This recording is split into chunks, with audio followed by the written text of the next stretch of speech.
Alappuzha പച്ചയിൽ ATM മോഷണ ശ്രമം. വെട്ടുകത്തിയുമായാണ് മോഷ്ടാവ് എത്തിയത്. മെഷീൻ കുത്തിത്തുറക്കാനും LED സ്ക്രീൻ അടർത്തി മാറ്റാനും ശ്രമിച്ചിട്ടുണ്ട്. മോഷണ ശ്രമത്തിന്റെ CCTV ദൃശ്യങ്ങൾ 24 ലഭിച്ചു. അശ്വിൻ പാലാഴി വിവരങ്ങളുമായി ആലപ്പുഴയിൽ നിന്ന് ചേരുന്നു. അശ്വിൻ, എപ്പോഴാണ് ഈ മോഷണ ശ്രമം നടന്നത്? പണം നഷ്ടപ്പെട്ടിട്ടുണ്ടോ?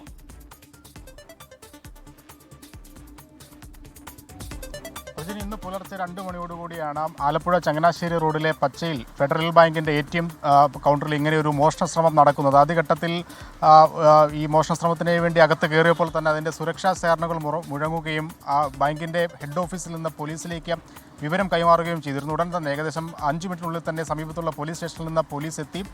എത്തിയ സമയത്തിനുള്ളിൽ തന്നെ മോഷ്ടാവ് കടന്നു കളയുകയും ചെയ്തു. എന്തായാലും പണമൊന്നും നഷ്ടപ്പെട്ടിട്ടില്ല എന്നുള്ളതാണ് ആശ്വാസകരം.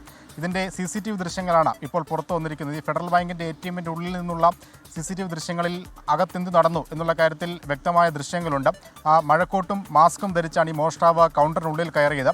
അതുകൊണ്ട് തന്നെ ആരാണ് ഇയാൾ എന്നുള്ള കാര്യത്തിൽ ഇപ്പോഴും ഒരു വ്യക്തത പോലീസിനെ ലഭിച്ചിട്ടില്ല. ആദ്യഘട്ടത്തിൽ ഒരു പ്രദേശവാസി തന്നെയാണ് എന്നുള്ള നിഗമനമാണ് പോലീസിനുള്ളത്. കാരണം ഒരു പ്രൊഫഷണൽ മോഷ്ടാവിൻ്റെതായ ഒരു രീതിയൊന്നും ഈ മോഷണ ശ്രമത്തിൽ അയാൾ അവലംബിച്ചിട്ടില്ല എന്നുള്ളത് പോലീസ് പറയുന്നുണ്ട്. അപ്പം കയ്യിലൊരു സഞ്ചിയും അതിനുള്ളിൽ ഒരു വെട്ടുകത്തിയും ഉണ്ടായിരുന്നു. ഈ വെട്ടുകത്തി ഉപയോഗിച്ച ATM കൗണ്ടറിൻ്റെ മുൻവശം തകർക്കാനാണ് ശ്രമം നടന്നത്.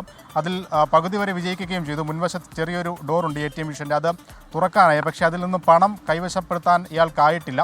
അതുകൂടാതെ ഈ ATMൻ്റെ LED സ്ക്രീൻ അത് തകർത്ത് എടുത്ത് അതിനുള്ളിലൂടെ പണം എടുക്കാനാകുമോ എന്നുള്ളൊരു ശ്രമവും നടത്തുന്നുണ്ട്. അതും പരാജയപ്പെട്ടു. പിന്നീട് ഈ ATM കൗണ്ടറിൻ്റെ പിൻവശത്തുള്ള സെക്യൂരിറ്റി മുറിയിലേക്കും ഇയാൾ കയറുന്നുണ്ട്. അവിടെ നിന്നും ഒന്നും തന്നെ കിട്ടിയിട്ടില്ല.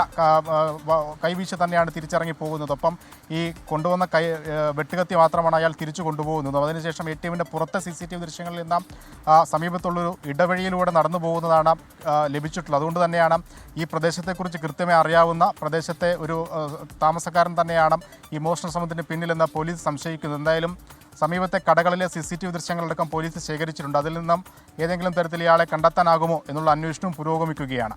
ശരി, അശ്വിൻ പാലാഴിയാണ് ആലപ്പുഴയിൽ വിശദാംശങ്ങൾ നൽകിയത്.